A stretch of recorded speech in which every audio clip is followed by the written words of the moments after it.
Welcome to the Clear the Shelf podcast with Chris and Chris, the show that meets at the intersection of education and entertainment to discuss online arbitrage, retail arbitrage, wholesale, and all facets of selling on Amazon. We'll bring you news, tactics, strategies, insights, stories, and interviews to help you grow your Amazon business. And now, here are your hosts, Chris Grant and Chris Rasick. What is going on, and welcome back to the Clear the Shelf podcast with Chris and Chris. As always, I am joined by my erudite co-host, Chris Rasick, and today we're going to be having a bit of an emergency Q4 preparedness podcast, although I guess it's not really an emergency. We do have a little bit of time. However, Q4 seems to be creeping further and further back in the calendar every single year. Now, I know it seems probably just a touch early to think about the stupendous season of selling that's just around the corner. But Amazon's already announced their dates for wanting inventory into Amazon for the holiday season. The Black Friday, Cyber Monday cutoff is November the 2nd, and the Christmas cutoff is December the 1st, which is earlier than I ever remember. Now, these are kind of guidelines more than they are like real hard dates, but I've never seen them this early. I know, Chris, this is what, Q4 number 3 for you, right? Yep. So have you ever seen the cutoff dates be this early in year 3? You probably got a better memory than I do. No, I want to say the Christmas cutoff was double digits. It was like December 10th or 12th or. That's what I thought. That's what I would have bet. Yeah. Now, it's curious to me because, so Jeff, when he had his hands on the helm of the ship, there was a rapid expansion of fulfillment centers, distribution centers, manpower, and all of that. And then Andy Jassy comes in, and not only does that stuff like immediately stop, but they're also starting to pull back. I know they've canceled some contracts for new buildings being built, and even some that were like right in the middle, I read, of being built. They're like, you know what, we're going to go ahead and just put a full stop to this right now. So I would imagine that may be part of the reason that they're pulling back on these dates, and they're losing a little bit of maybe manpower or space. And I know that things have been a little bit slower to get checked in currently. I'm hoping it gets better, but I would imagine that it won't be until next year. So I'm not really surprised by the dates. Anyway, before we hop into the episode, any news this week that is important to know? Yeah, the one note on checking stuff in. The boxes that they check in with 0 units received and then close it out, they're getting through those pretty quick. So they are getting through those really fast, aren't they? That's one exception. So I don't know why they would need more time to do that, but we'll just roll with it. The big news, probably the biggest thing since we talked last would be the change in the restock limits. Mm-hmm. Amazon, they just sent an email out letting the sellers know about the update. And it was as soon as I got the email, I checked, and sure enough, there it was. All FBA sellers will see their restock limits updated, and they're only allowing a 4-month period of inventory to be in stock. However, the excess inventory will be restricted from restocking additional products until the inventory levels are below the limits, right? So they're not letting you stockpile a whole bunch of stuff. As much as we would like to for the coming Q4. So it's you need to make sure that you're aware of your limits. If you haven't checked, go into your FBA shipments and there's those two are those drop up menus. They kind of click. I guess they're drop up menus. But yeah, make sure you check those. Personally, mine was cut by about 1/3. I think we've talked to other sellers that it's possible they may have lost up to 1/4. That's a little bit rare, but it's not out of the realm of possibilities. So make sure you're aware of that. It could factor into some decisions that we're making over the next few months. Yeah. Some of the I had a couple people on Instagram ask me, which if you want to follow along on Instagram, it's at Clear the Shelf. A little shameless plug there. Uh, but I did have some people ask, well, how can you make your restock limits go up? And it is possible. And one of my friends, a pretty smart and longtime seller, said he thinks it's all about how fast your inventory sells. And we always come back to this. How do you increase your IPI? Well, sell faster things. How do you increase your restock limits? Sell stuff that moves faster. Amazon does not want to be, they don't want to be your warehouse. They want to be your clearinghouse. They want stuff in and out as quickly as possible. And that's what they are, that's what they're rewarding. So I also think I don't know, there's going to be a lot of opportunity, in my opinion, in merchant fulfilling this year. As it has been last Q4 and the Q4 before that, and probably the Q4 before that as well. But if Amazon wants your stuff to be checked in so early for Christmas, that's 24 days before actual Christmas. It's like 22 days before the cutoff of shipping to your home for Christmas. So there's just going to have to be so much stuff that's merchant fulfilled. And one of the things I'm curious about from the restock limits and, merchant fulfilling is how will the algorithm be changed or juiced by Amazon to either reward or hinder merchant fulfilled sellers this year. I'm guessing it'll be rewarded a little bit, at least maybe with regional buy boxes anyway. But it'll be interesting to see. Yeah. You know what? I just took a peek at the calendar, and Thanksgiving's going to fall on the 24th, and then Cyber Monday will be the 28th. So nice. That's a pretty tight window to get it in by December 1st, right? Yeah, it really, really is. Yeah. All right.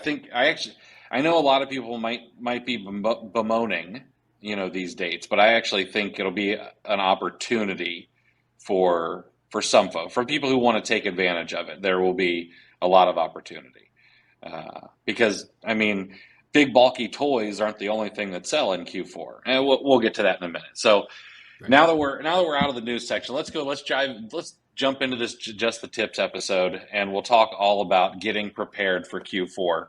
And one of the things I wanted to start with is having a plan for saying no. And I know that I would imagine a lot of people are probably thinking, well, that doesn't make any sense. This is about selling on Amazon. But the thing is Q4 is a limited period of time. And it's also the absolute best selling time on Amazon. You can make a ton of money. You could work 24 hours a day if you really wanted to and have that ability. And so some things you're just going to have to either give up or not commit to, or things like that. So I've always suggested people to have a plan of saying no. If Aunt Sally, really wants you to come to, whatever family gathering, and you've already decided that it's your time to source or prep and ship or whatever it is, you've got to have a plan to be able to say no and not necessarily feel bad about it. Now, of course, if, great grandma Ruth, who's 98, wants you to come over for, Christmas Eve dinner, I wouldn't expect you to say no to someone who, is that old. But I do think you need to have a plan and know ahead of time, this is what I'm doing, this is what I'm not doing. And that conversation, I think, needs to be had with the people who it's important to. Do you need to explain to Aunt Sally? No, not necessarily. But it might be a good idea to have an explanation for your spouse or significant other, or your kids, like, hey, we're doing this, we're not doing this.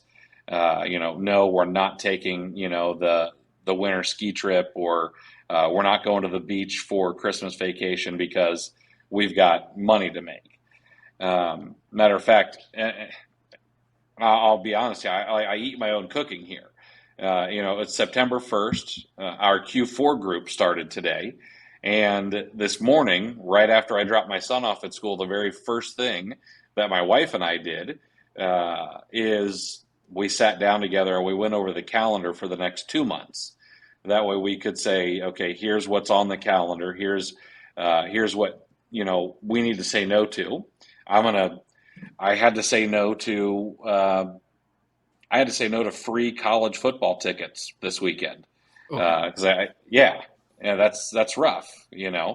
But I had to say no to that because I've got responsibilities I got to take care of now that we're essentially in Q4, and that's just the way it is. Like that really sucked. That one hurt to the core, Yeah, absolutely. But it's important. So, is there anything you plan on saying no to this year that maybe you haven't in the past? Or, I mean, how does that conversation go in the Rasic household? Yeah, it's an ongoing conversation. And I doubt I'm the only one that deals with this, but we've talked about it before when it comes to productivity and trying to focus on getting your work done. This job, a lot of the time doesn't look like work, like we've talked about people just stopping over or, they just kind of see you on your laptop or see you on your computer. And, it's kind of an open invitation to interrupt. And another wrinkle to that would be, if you're full time and you're working from home and you've got a family. It happened the other day, where my wife, the communication, I didn't know what was going on. She didn't know what was going on, and she left. And, I forget what was good. We were up against a deadline or an appointment or something, but, I had a BOPUS order to pick up and I had a couple things that I was going to do, but, we weren't on the same page, and, she just went to run an errand, which typically is no big deal. But, in this scenario, I missed out. I had to wait a day to get my BOPUS orders. And, I don't remember if I had an actual shipment working that day, but, that could cost you money, and then that gets amplified over Q4, is because, if it sits an extra day, that's not good. That's going to cost you some dollars. So, so it's a constant thing. We've actually started using calendars more.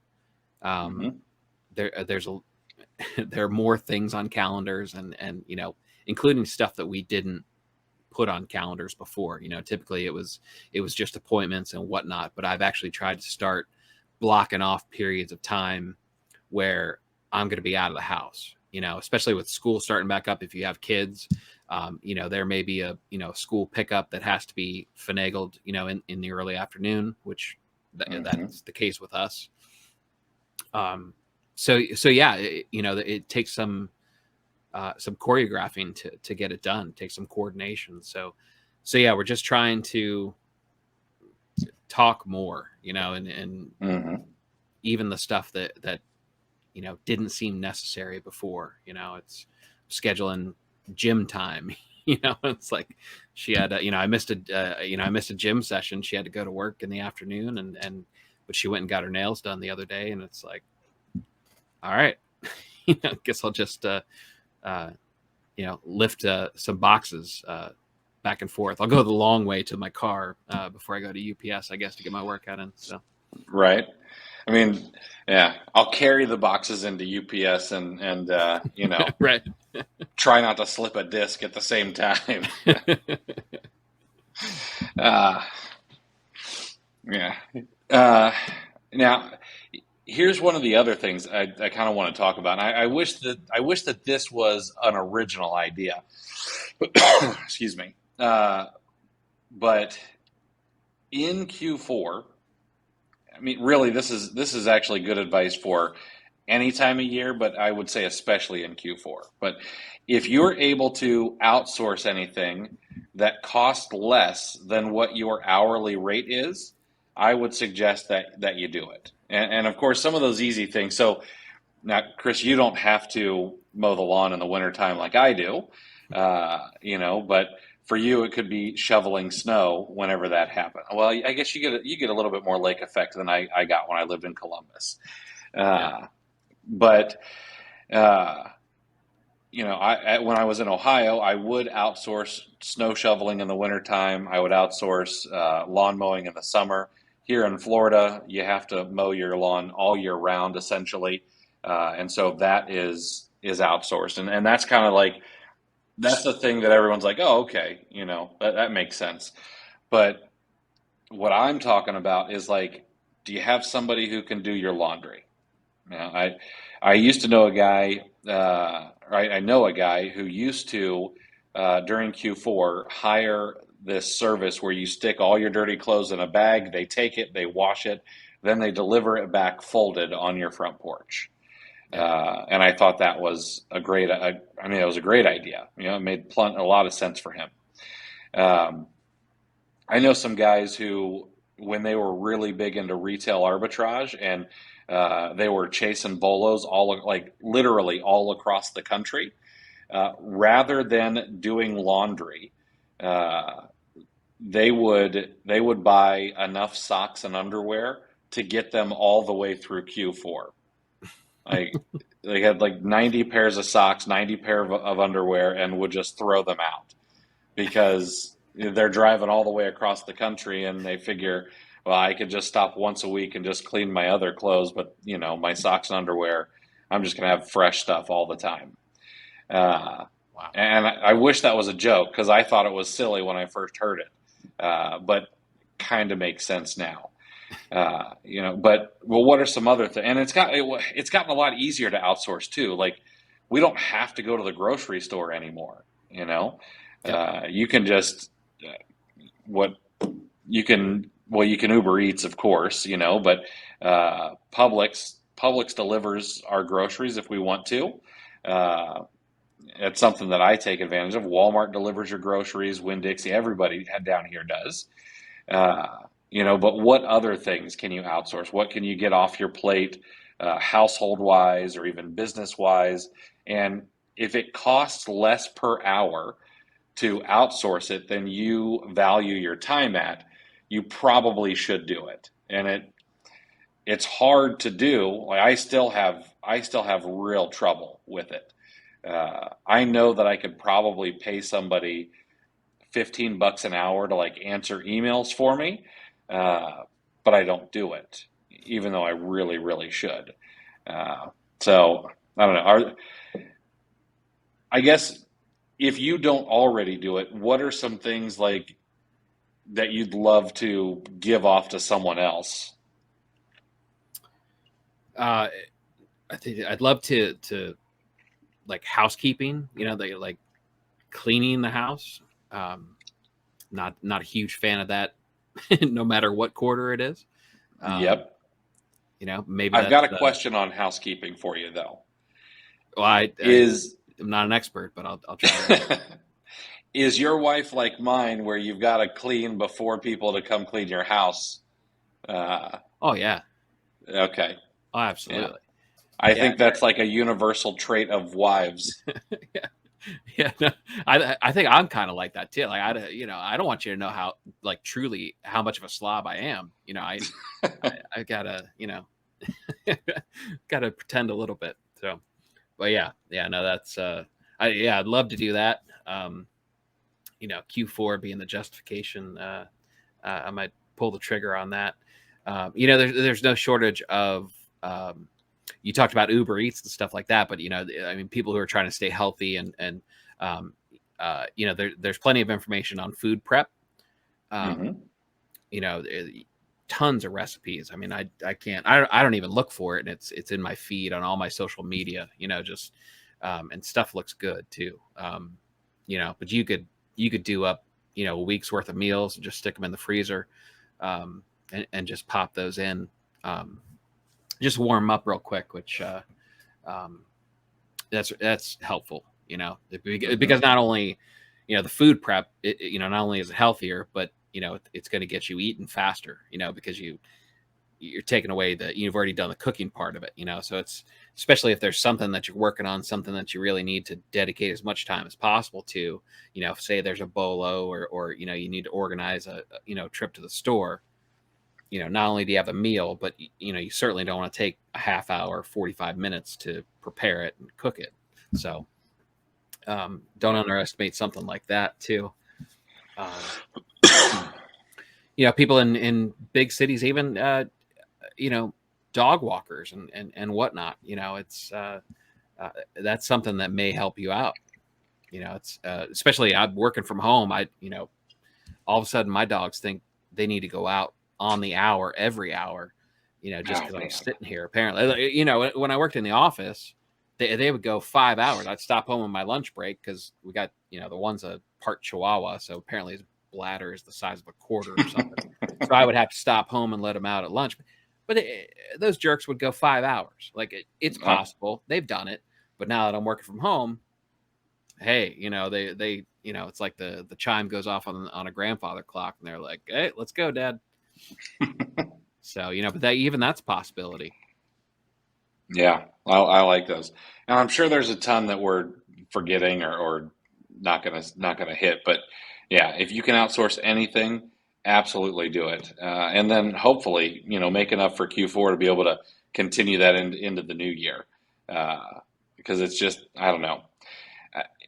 It really seems like, a first world problem to be like, oh man, I need to, outsource yet another thing. But I really do think that if you want to maximize your productivity, it's important. And I don't know, I'm saying this, I'm preaching this, and I'm not necessarily practicing what I preach as well as I should. So this probably, I probably need some sort of intervention. We should probably talk about like what to expect in Q4. I know there's going to be some people listening who are maybe this is their first Q4, or maybe they started right on the tail end of last Q4 or something like that. I'm curious. So this will be your third Q4. So the first one, everyone typically is pretty timid. Oh, what's it going to be like? Can I really believe the hype if you got in before Q4 and that kind of thing? But in your second Q4, I would imagine you were ready to go. So what did you see in things like sales velocity? And now how does that change your expectations going forward? Yeah, it's it really is a rising tide. I mean, there's just people kind of get stuck into kind of compartments with Q4, and it's easy to kind of put the blinders on and think toys, but there's so much money to be made in nearly every category. Maybe your sunscreen sales go down a little bit. There's a few outliers that maybe the timing isn't right, but largely most of the categories that we're going to be selling in, there's just simply more eyeballs. Because think about, it's easy to kind of forget what it's like to be an Amazon customer. I before I started selling on Amazon, I bought a ton of stuff on Amazon, right? I still do, but it has the same effect. It's a digital superstore effect. It's why Walmart is as big as it is. It's because stuff is cheap for the most part. Not stuff I sell apparently, but tons of stuff is on sale. They're great bargains to be found all over the entire store, and then you can get a little bit of everything. So think about some of the trips before you became versed as an Amazon seller. Try to remember back to what it was like to be an Amazon shopper, or even in Target too. Some really bizarre shopping trips happen at Target.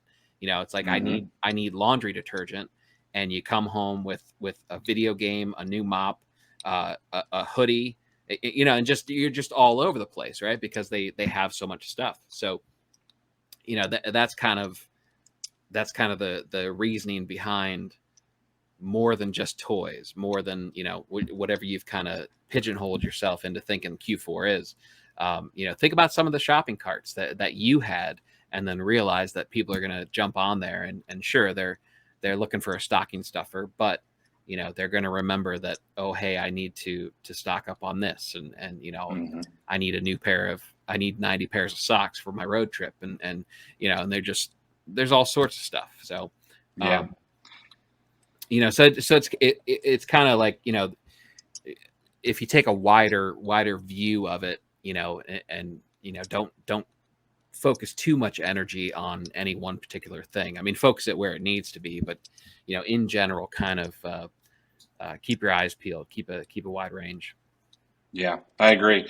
One of the, I don't know, I always equate Q4 and like what's going to sell on Amazon with, it's going to be weird, but I'm going to make it come around. All right. So I always equate what's going to sell on Amazon, what's going to pop, those unexpected categories, with like the big family Christmas party. And one, I think this is kind of the first year where there aren't any lockdowns like for the last 2 years. Mm-hmm. Last year things were opened up a little bit more, but there were still some areas that were like, hey, make sure you know, don't kiss your family members on the cheek, and stay 6 feet away from everybody and that kind of stuff. But this year, the CDC has pretty much come out and said, hey, you know what? It's COVID's over is kind of what it seems like. Okay, and don't at me or cancel us or whatever. That's just kind of what it is. So, but when you go to that family Christmas party or holiday party or whatever you want to call it, you walk in. There's gifts under the tree for the kids. So of course there's toys. But then what else do you see? Well, you see the tree and you see decoration. So okay, ornaments, decorations, those kind of things. Those are gonna be home or household items. All right. And then of course, you smell the pumpkin pie and whatever famous dish. My great aunt, she made this mac and cheese. She was all, and every year she's like, "Oh, your mac and cheese is so good," and she's like, "Well, I stuck my foot in it," which I was like, oh, "I hope you hope you weren't telling the. I hope that's a fib, but I'll eat some more anyway."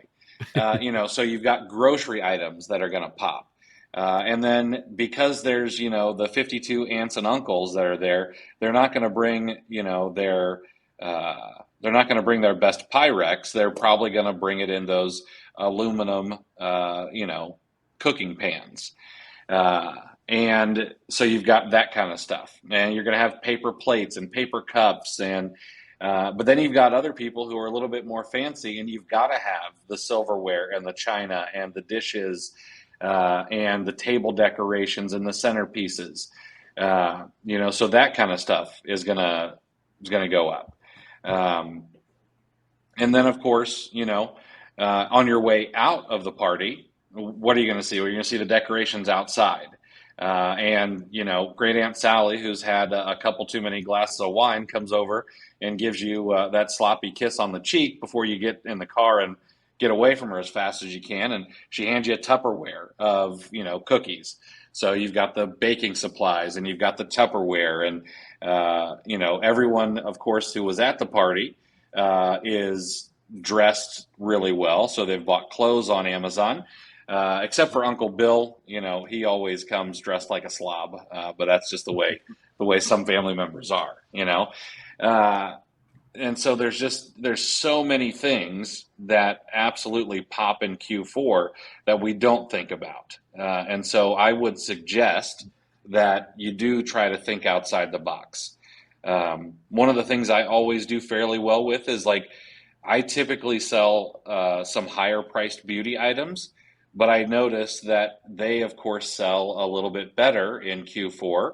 And there's a twofold reason. Number one, lots of people are not necessarily going to buy themselves Chanel number 5, but they might get Chanel number 5 as a gift. Okay. Or they are going to that Christmas party. They're going to that work holiday party or whatever it is, and they want to make sure they look good. So they're buying makeup to make sure they look good. So it's both, buying for yourself and buying as gifts in the beauty category. So, I mean, it really just is all over the place. And the number of sales is ridiculous. I should have pulled some stats from last year because it's, on Black Friday, it's something like 6,000 units per minute that's sold on Amazon. It's an insane number.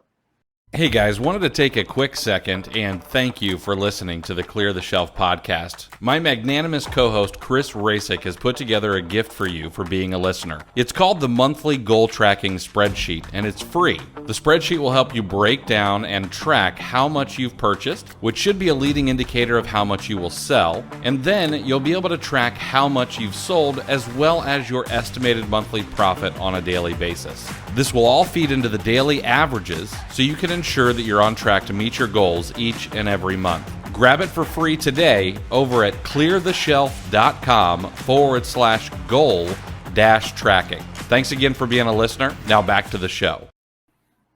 Yeah. And, and whoever's house is hosting, they're going to clean the whole place, so even the cleaning supplies, you could probably think of something from almost any category that you name.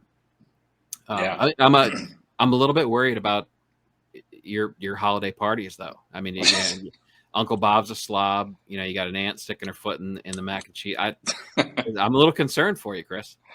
I have a diverse and interesting family. So, all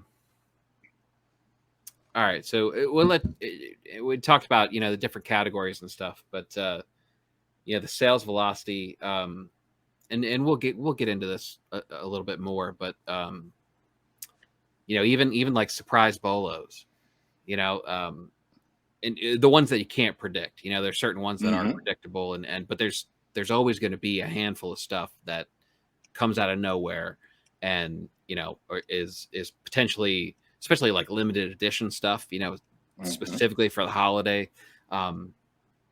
You need to be ready to jump on those. I know last year, you mentioned your Q4 group.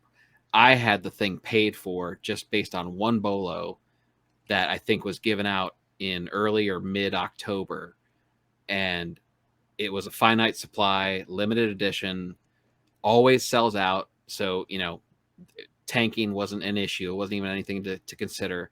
And I found an entire display of them in a local grocery store, and I bought all but I think 2 or 3 just because I've got a bit of a conscience. But I had not quite 100, but I mean I had a ton of them, and that made my money back right there. I mean, we didn't even turn the calendar from October. It wasn't even Halloween yet, and I'd made my money back. So that's it's incredible what the opportunities that we're about to come across. Oh yeah, and that you make there's a really good point out of that one. Because so I found that, and I mean, I'd love to say that it was experience or whatever, but it wasn't. It's just the fact that I've trained myself to keep my head on a swivel. That bolo was found while I was waiting in line to buy a bottle of water at the gas station of all places.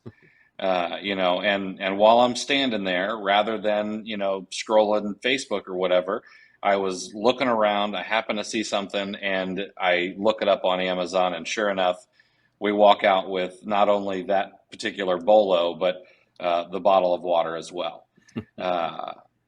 So the places you'll find these things is crazy, and they're not always, well, that wasn't a toy. There's always going to be a handful of toys that pop off in Q4, but then they're going to be, I remember, I don't know, and I know we talked about this before the show, but I can't remember if it was last year or the year before, but it was a gluten-free turkey gravy mix that I don't know why it went nuts, but a 4-pack of it was selling for over $30. They weren't that hard to find. Maybe there was a bit of a national shortage or something. I don't recall. But that's another thing that may very well happen this year. The Yep. supply chain is not completely healed. The only difference that we have this year is we've seen that Target and Walmart, got themselves into an overstock situation. But what supply chain issues might we come across that we could leverage? I'm sure there's going to be something here or there. Yeah. And I don't know. I don't know if you've ever read about this or not, but that sometimes in Q4, supply chain issues happen on purpose with toys. Do you ever read about this? No, but So, I'm not having a hard time believing it. yeah. So I read a great article one time and they talked about toy companies would make sure that they are, a place like Toys R Us, Walmart, they would make sure that they ordered, enough to get them through maybe like a week before Christmas. And then they knew the shelves would start being really bare of these hot toys or what they expected to be hot toys. And then all of a sudden, January 2nd or 3rd, they get another really big shipment in. Okay. And it was done on purpose so that they could get people to get into the stores and buy as much as they can. And then after the holidays are over, when Timmy and Sally didn't get that toy they absolutely had to have, mom and dad had to go back to the store when it was back in stock, buy it again. And of course, then you need, oh, well, you also got the PS5, so we better get, an extra video game and things like that. So those kind of things will always pop up in Q4 as well. Yeah, that's smart. I mean, you manufacture a reason to get people back into the store after the holiday's over. Yeah. There are plenty of gift cards to spend and all sorts of stuff. That's interesting. I wonder, I can't imagine store managers and purchasing managers and stuff. I wonder how confident they are in attempting a strategy like that. Especially after as we're coming off of kind of like a rubber band effect, where it was like you're ordering, you're trying to get the stuff in, and now they're dealing, like you mentioned, Target and Walmart and who knows who else, or they're dealing with overstock, so number one, how successful are those efforts going? I know I've already found some Target stuff in one of the discount stores that I frequent, and they've actually told me they're not allowed to advertise it, but it is Target. So we have to measure how successful those efforts are, because it's overstock, and which that's their storage area, so it's kind of buttoned up against the period of time where they need to start stocking up for Q4 themselves and for the masses that are going to come through their doorways, leading into Christmas. So you kind of, you're trying to flush out the one and then bring the other in. And then how confident overall are you in the supply chain? Is it back? Can you trust it to be back? Or how vulnerable is it moving forward? Do you have to anticipate, problems down the road, or, there's a lot to juggle. Yeah. That is interesting. I wish that I knew somebody who was like a supply chain expert, because I'd love to know, like, are we healed, or are we one container ship sinking away from, not having a Christmas? Like, I'd really love to know that. Yeah, it'd be interesting. Yeah. So, All right. So let me, before we dig into Q4, I want to kind of zoom out a little bit, just because I don't know. I know as a newer seller and I was always like real life examples meant a lot more to me, right? So like I want to kind of zoom out for it to take different perspectives, maybe. So like, I've heard tons of times, right, that Q4 can make an Amazon seller's entire year. And now in the podcast, we've never been bashful about talking about the work involved. We've never tried to make it sound like a get rich quick, or that it's easy, or you can coast through into making really good money doing this. So what first part of the question is, for the people who haven't really found their groove through a Q4 yet, what does that chart look like? If you go onto the Amazon seller, the app, the mobile app, and you take the 12-month view, and you see your little candlestick charts for each month, how much bigger are the Q4 candlesticks? Like what does that really look like? So, all right. Here's my opinion. My opinion is, let's say you've got this perfect Amazon business, all right? Like as a brand new seller, you're limited on funds, but everything turns over in 1 month, and you never make a bad buy. So you just got this perfect little business running on autopilot, sort of. And let's say you're doing, $1,000 a month in sales. Well, let's say that in Q4, the only thing that changes is you decide that you're going to go, I don't know, you're going to buy 20% more, or let's say 30% more than you do outside of Q4. I think easily you sell through all of that, and then you're like, oh, shoot, I probably should have either bought more, or I should have gone wider so that I could have more sales. I think without changing anything, you're probably looking at between a 20 and a 30% bump, pretty much across the board. I mean, if we talk about just Black Friday alone, and I know a lot of that's going to be private label, a lot of it's going to be the sales that Amazon runs on their products and stuff like that, but if overall, Amazon sells 6,000 units per minute on Amazon on like a Black Friday, well, 57% of those units are coming from third-party sellers. And we don't do public math here, but 57% of 6,000, it's a lot, that third-party sellers are selling. So I think pretty easily, without like trying hard, you could do 20 to 30% more in sales without even breaking a sweat. Okay, so, and now let's take it the other direction. Say you've put your reps in, right, and you're feeling pretty good about your business, about your store, and you're, to steal a quote from you, you're girding your loins, or they have been girded, or you're mid-gird, somewhere in the girding process. I wanted to go like 2 or 3 more, but I was like, all right, that's we might get into a period where only I think that's funny. Right. But so you're locked and loaded, right? Those Q4s, those sellers who have the Q4 that makes their entire year, what does that workday actually look like?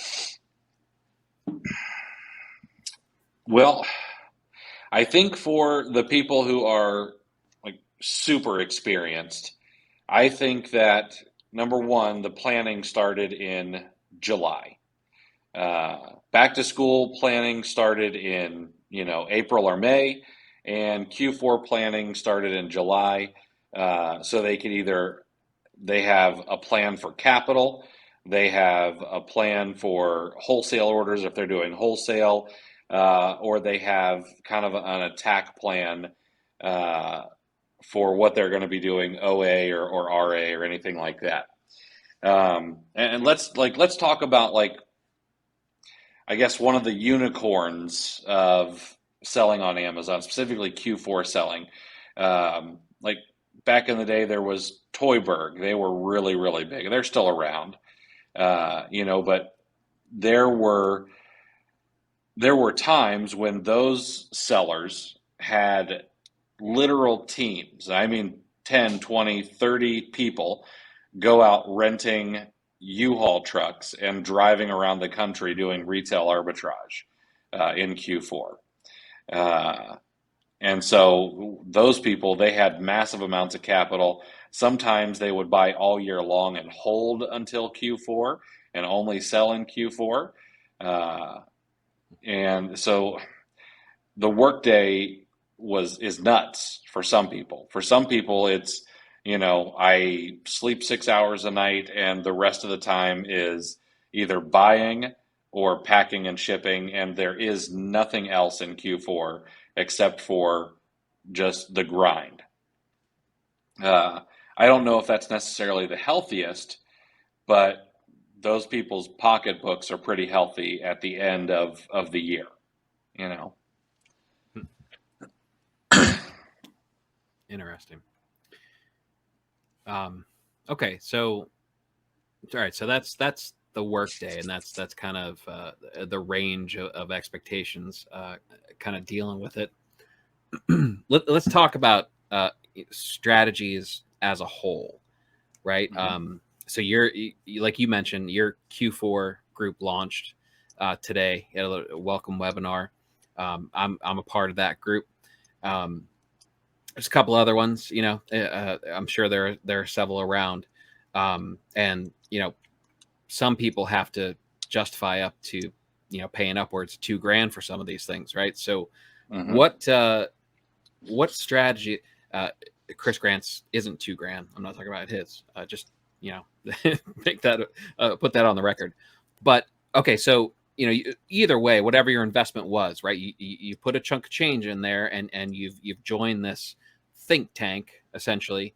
What strategies would you suggest as an administrator of one that Amazon sellers should look to do, or what should we do to get the most out of a Q4 group if we join one?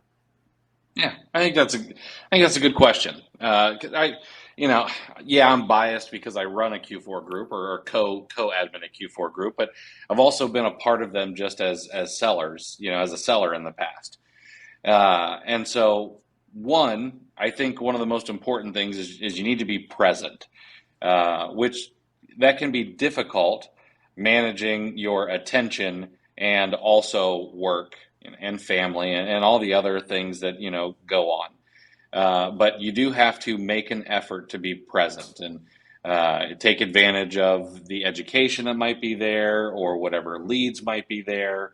Because of course, if you're not being present, then that all that stuff's going to pass you by, and you're going to feel like, you didn't get your money's worth. But then the other thing is that I would take everything that you learn and I would try to put your own spin on it. So if it's a lead group, which ours is kind of hybrid, there are leads and then it's education. Some are just education with no leads, and others are leads only. I sort of like the hybrid version myself. I like there to be something you can take away and use in the next Q4 and the Q4 after that. And then it's also nice to see some leads of, well, this would be a good lead and maybe this wouldn't.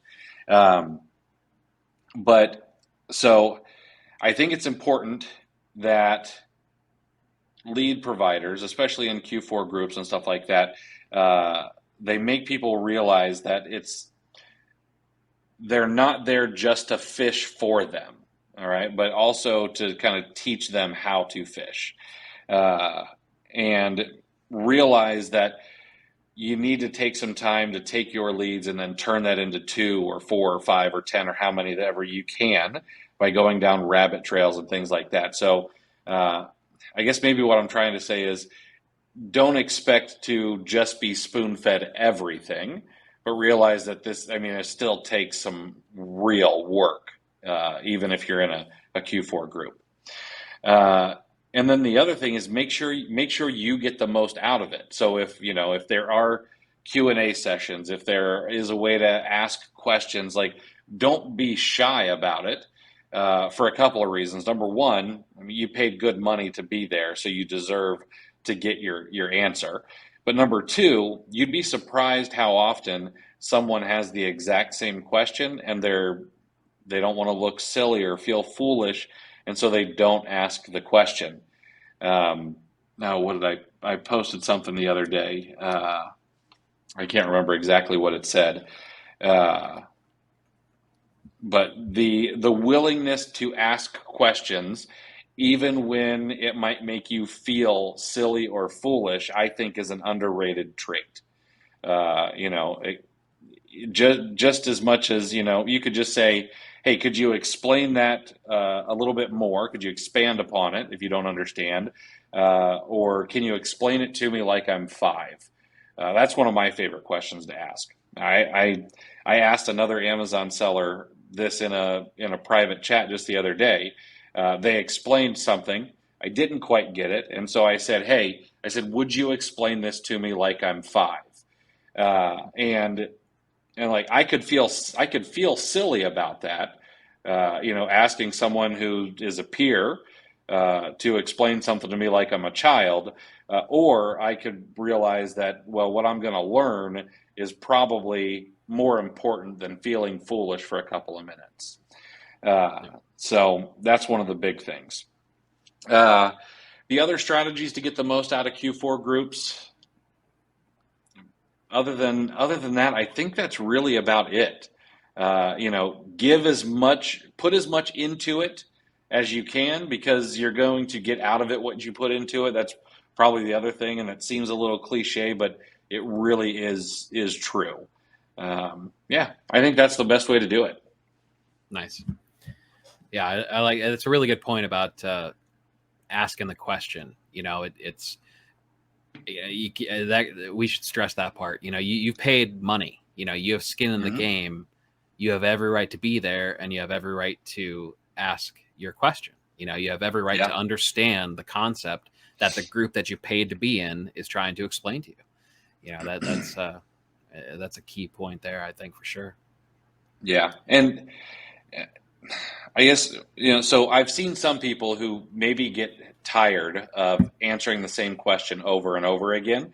And people have even reached out to me and they're like, well, how do you, you know, how do you answer questions over and over again and not lose your cool? But I mean, that's the thing.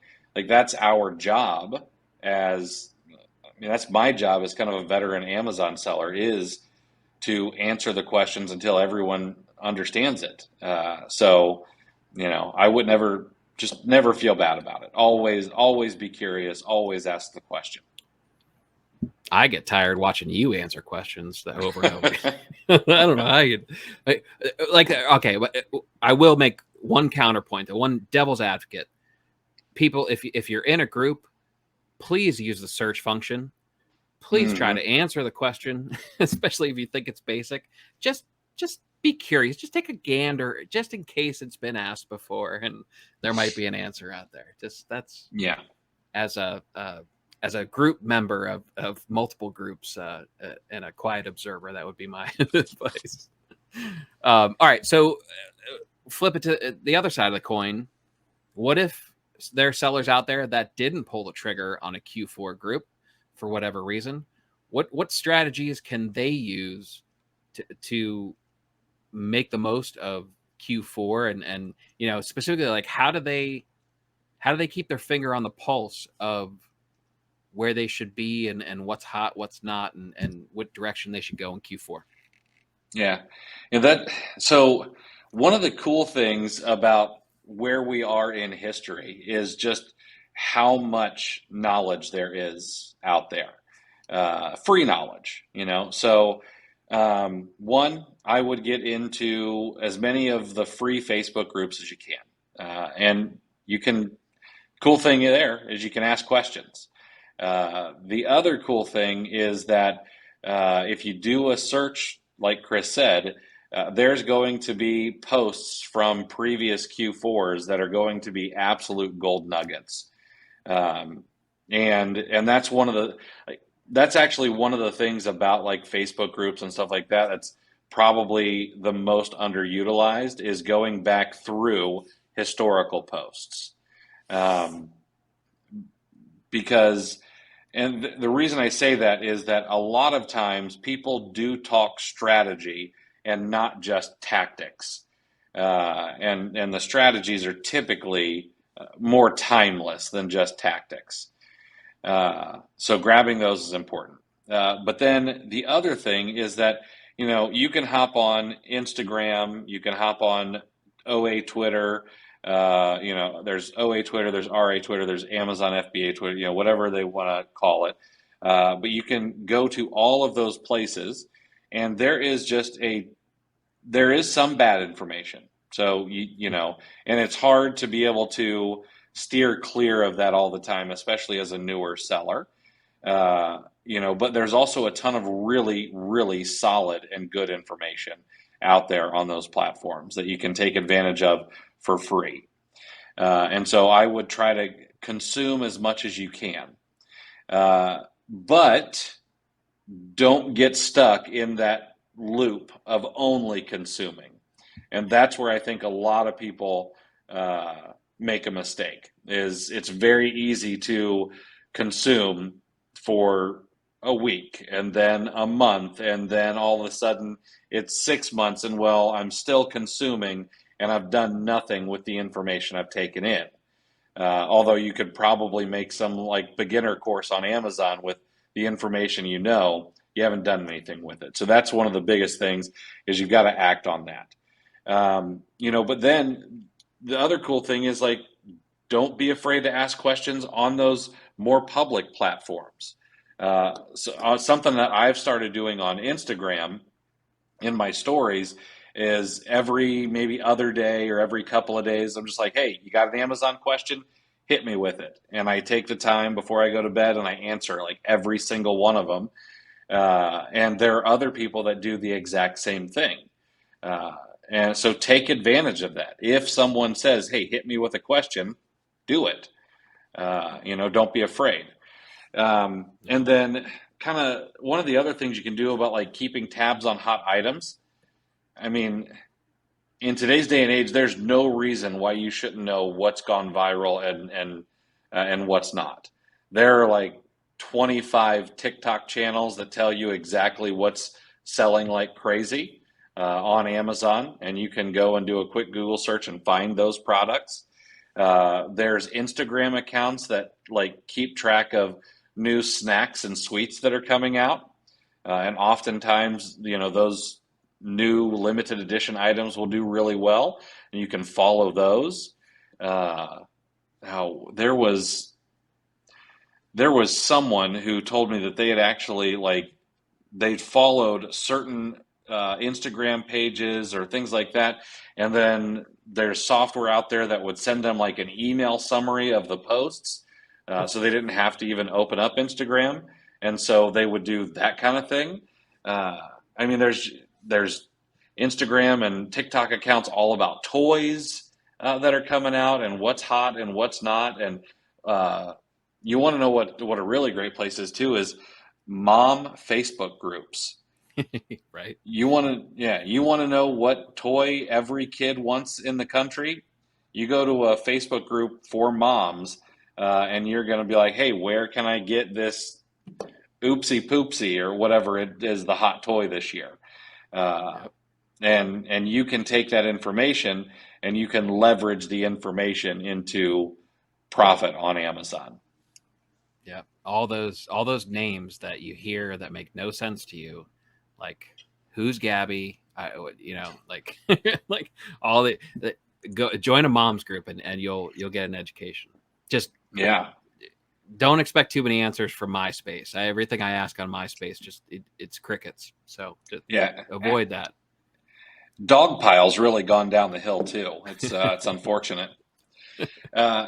One other thing, and this one's kind of a throwback, but one of my very early Q4s, it was my biggest win to date. There were two products or two product lines that I just sold an absolute ton of, and they were these little like fake birds in cages, Be Real, I don't know, whatever they were.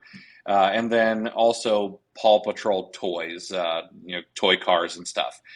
I had no idea what those things were, but my son was watching cartoons, on like cable where they actually still had commercials.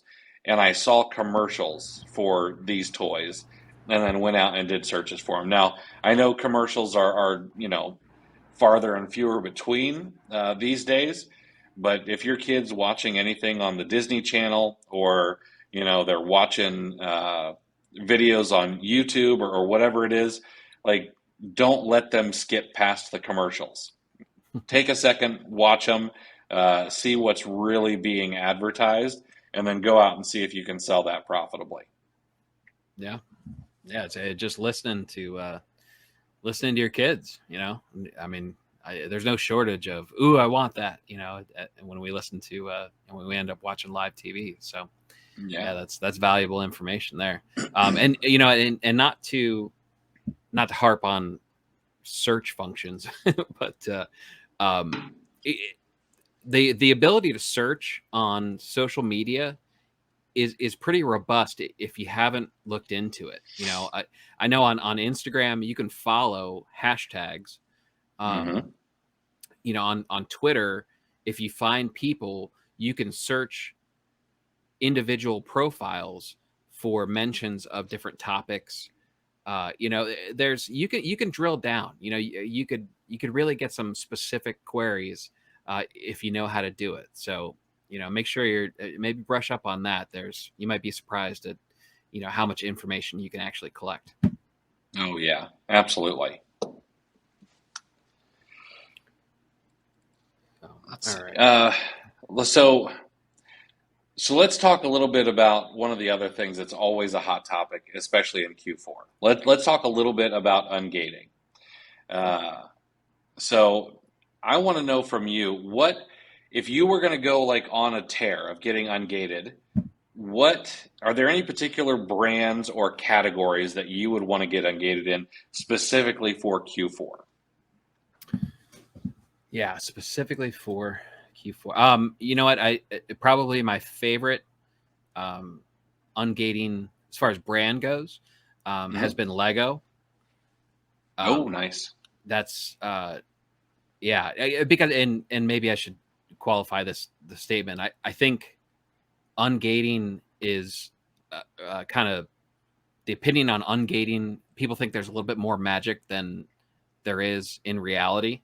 I think a lot of maybe newer sellers think sales just haven't exploded because they're not ungated in everything under the sun.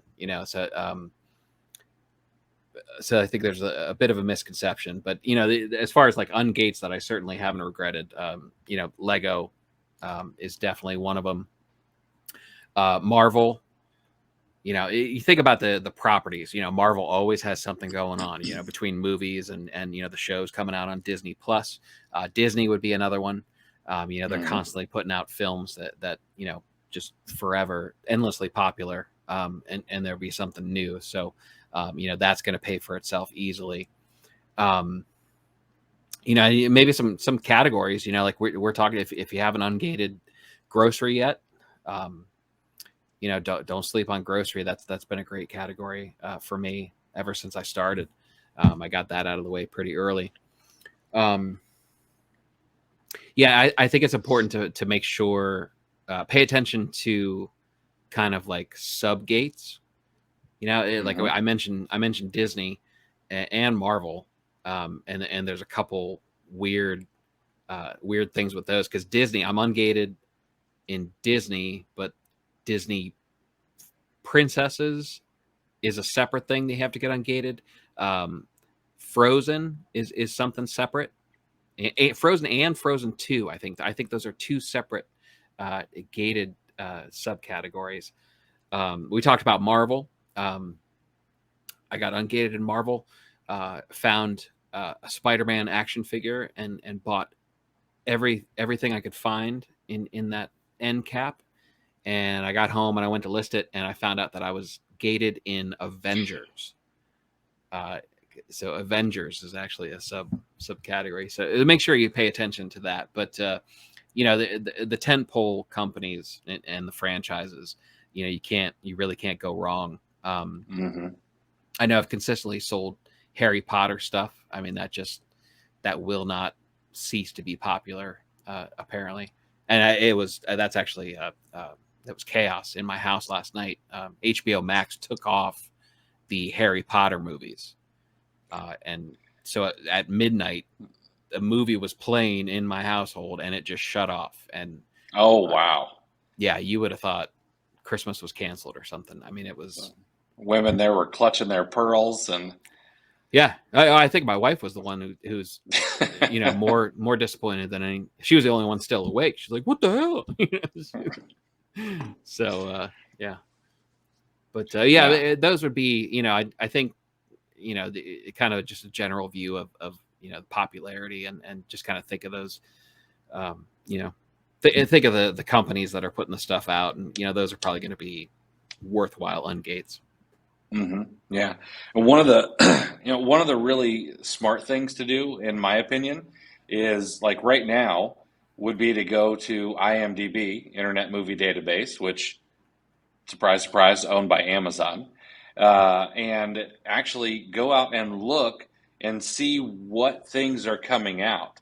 There's always, of course, everyone knows the summer blockbuster. This year it was Top Gun, of course, but going into the Christmas season, uh, there are usually one or two like big time movies that come out during the holidays.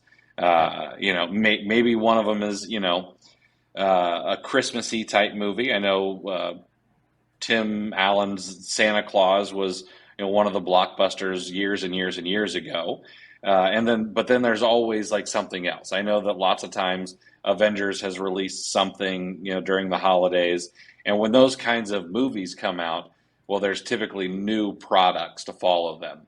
And if there's, a handful of those movies, you are going to have the opportunity for a lot of different toys or memorabilia or whatever you can sell. Funko, there's an easy one. Just about everything gets a Funko made out of it now. Right. Um, you know, but one of the things that you talked about, the grocery, I think that one's hugely important. And the only reason is because even before Christmas gets here, which of course we got Christmas candy and things like that, but Halloween. Mm-hmm. Halloween is, if I'm not mistaken, there is more food, candy, sold for Halloween than there is sold for other holidays. And it's like the second biggest holiday right after Christmas, bigger than Thanksgiving. And which I know we've talked about this already, but this Halloween, Hershey's has already come out and said that they're not going to be able to fulfill the demand that's there. So we're going to have a supply issue just for Halloween, and I think that's going to turn into a lot of opportunity in 2022. But yeah, now we probably can't go talk about ungating without talking about, well, how do I get ungated? So we're not going to give like specific, like go here to get ungated in this brand because we could be here all day doing that. But one, how do you get ungated? Well, it's not magic. It's not too difficult. You need to buy 10 units from a distributor and get an invoice for whatever category or brand that you want to get into. And you need to show that to Amazon. And that's it. That's all you've got to do. Now, how do you find those? I happen to have a third degree black belt in Google Fu, and it does not require that. Okay, you can be a white belt in Google Fu, and you can get this pretty easily. So you take a brand name or a category, and then you just add the word distributor or wholesaler to the end of it, and then don't stop at page 1 on Google. Go to page 2 or 3 if you have to, and it's very likely that you'll find some sort of distributor. And the reason I say go to page 2 or 3 is not because those are the best places to hide a dead body, but because these distributors, a lot of them are mom and pop shops that are being run by, boomers, and they don't think that SEO or being present on the internet is necessarily the most important thing for their business, because they've always had, they've always had inside sales reps, and that's how they've gotten all their business, and that's how it works, and that's all they need. So sometimes things are not necessarily going to pop right to the top. But other than that, I mean, that's really all you need to know to be dangerous to get ungated. Okay. If I'm just an aspiring world wrestling wrestler on Bing, is that enough a qualification also? Yeah, I think that would probably work. Bing is Bing's not too bad. If I'm sweating to the oldies on DuckDuckGo.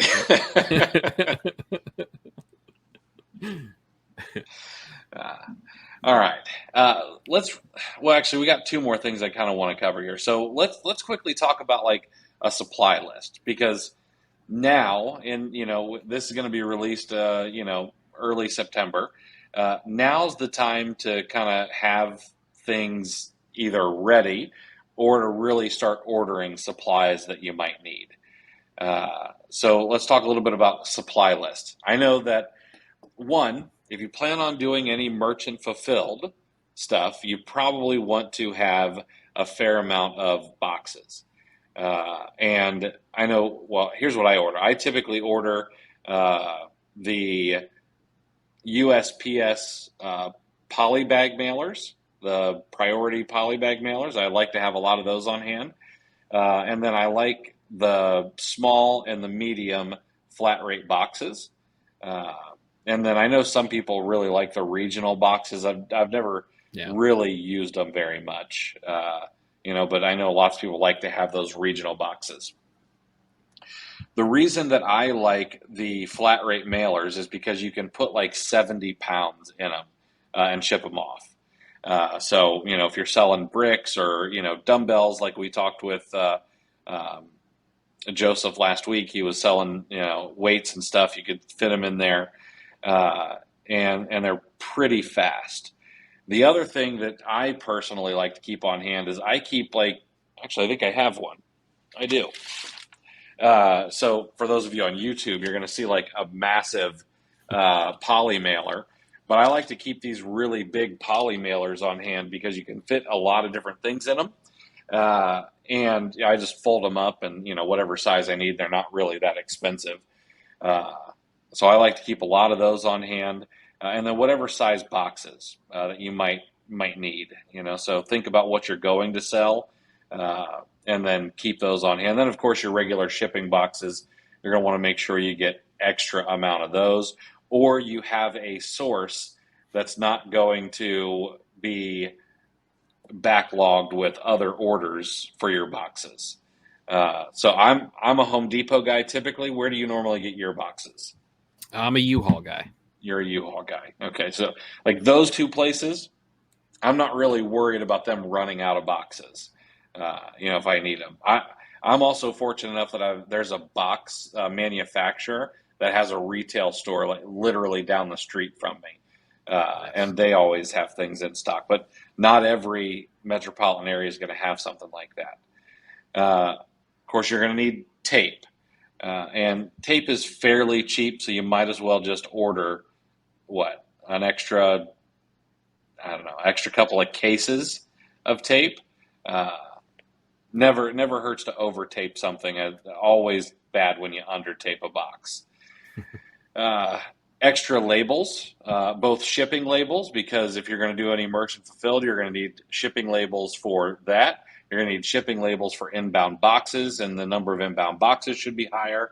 You're also going to need more FNSKU labels. If you do label your own items, you want to make sure you have those on hand. Those are fairly cheap. They don't take up a lot of space.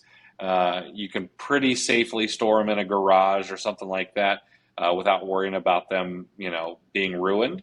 And then poly bags. I was talking to Jonathan, who's the owner of ilovesupplies.com, and he said, I want to say he shipped out like 250,000 poly bags in like the first 2 weeks of August or something.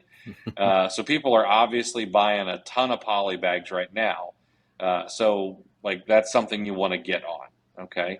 And quick, I don't know if you use I Love Supplies, but great family-owned business, out of California. So they're great. Good friend of mine. Anything else I'm missing for supplies? No, I think that covers the basics. I mean, everything on that list is cheap, relatively, in the grand scheme of things, and you're going to go through it eventually anyway. I mean, that's the point here. Is it's way better to have more than what you need than to run out. Because they're going to be people that are in, the stuff's going to be in high demand. When you need it most, if you don't have enough of it. Worst case scenario, at least it's a line item on this year's P&L, and you can carry over the stuff into next year and not have to buy it. Now, not that I necessarily want to end the show on a sour note, but we probably should talk about the dark side of Q4, or after Q4. We should talk about Returnuary. And for anybody who has not been through a Q4, the magical month after Q4 is over is Returnuary. It's when all the returns start happening. And you might not know this, but once Q4 hits for real, once it gets to October, Amazon will come out and say, hey, the return window is now not 30 days, it's now 90 days. Okay.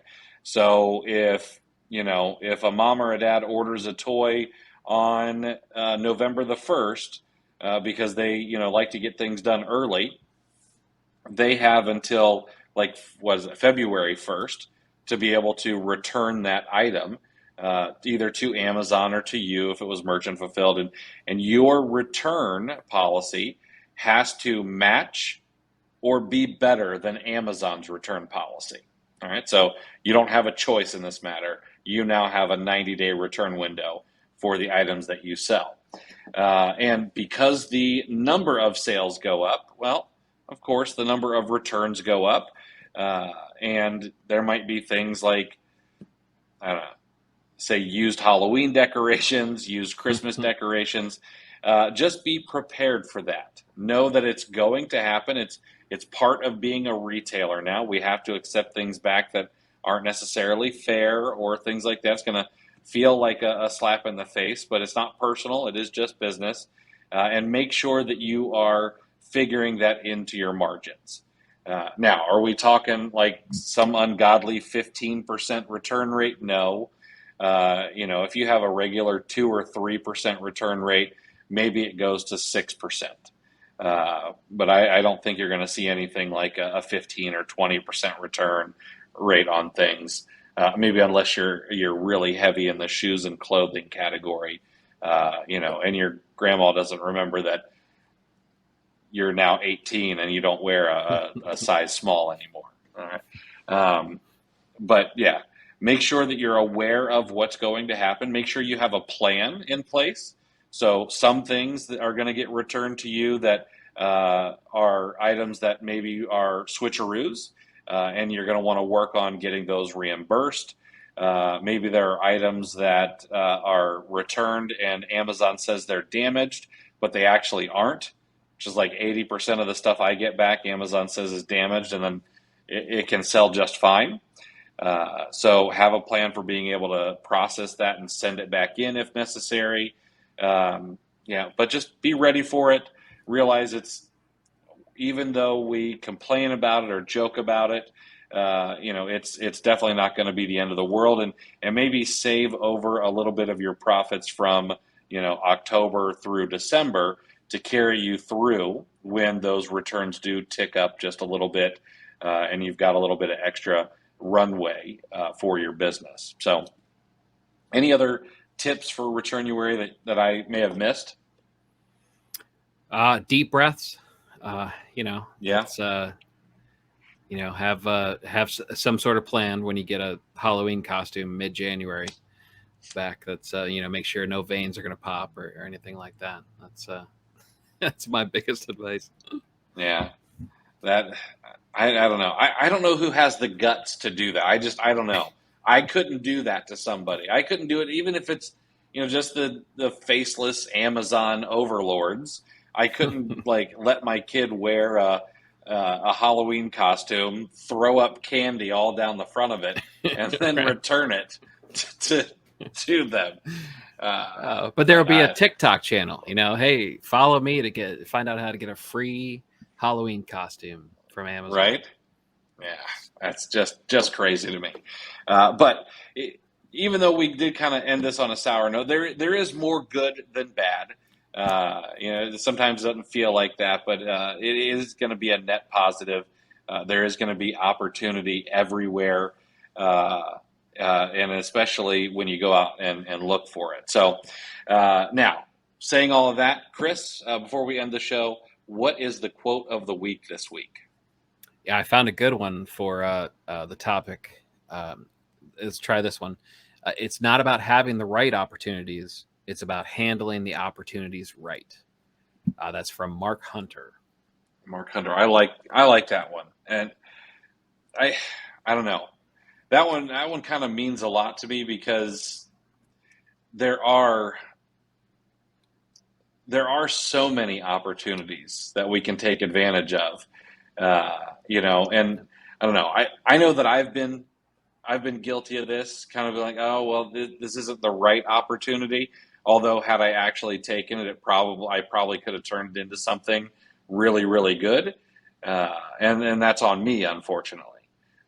I'd like to think I've turned a little bit of a corner and maybe take advantage of the opportunities that are in front of me rather than trying to wait for the exact right one to come down the road. But yeah, I really do like that quote. Yeah, I like that. I usually have on my spreadsheets, and I have that goal tracking template that you can get for free. But I usually just start a new month. I just have tabs along the bottom. So I've got year over year, and when I make a new tab, I go back to last year's. Like I just did this, the first of every month. I end up doing it. I'll go back to September of 21, and I'll just duplicate the tab and then rename it and slide it up front.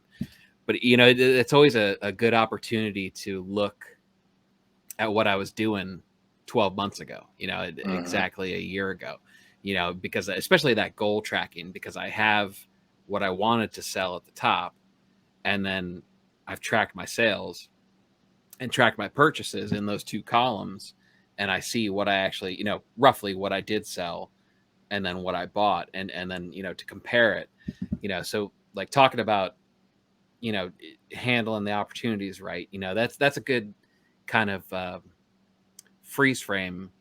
It creates some gratitude, and you kind of, it's a good time to kind of take a moment and go, all right, this is how far I've come in 12 months, whether you thought that was good or whether you're grinding it out 12 months ago, compared to, you're fresh off whatever you did in August. So you have that sales number, you've got whatever you're going to plug in for your goal this month, this September, and you get to reflect on how far you've come. So, I always kind of take a moment and go, all right, there was I forget what the quote is, but somebody was talking about basically if you don't sit and look back and think about how stupid you were a year ago, you're not growing.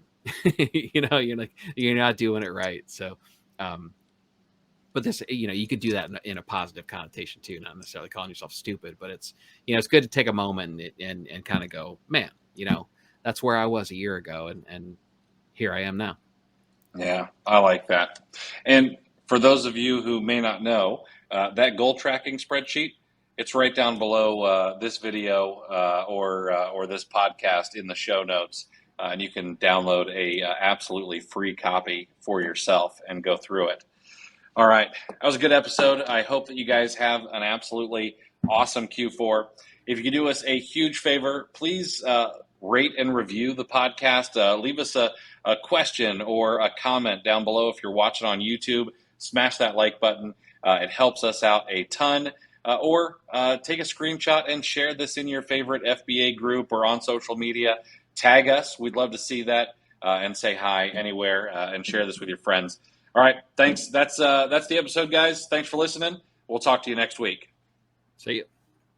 Thanks for listening to Clear the Shelf with Chris and Chris. If you enjoyed this episode, please take a screenshot on your phone and share to Facebook, Instagram, or your favorite FBA group, and be sure to tag me and let me know why you liked it and what you'd like to hear more from us in the future. Also, I'd like to give you some free gifts for listening. Head over to rabbittrailchallenge.com and repricerchallenge.com for some free courses to further your business. Thanks for listening.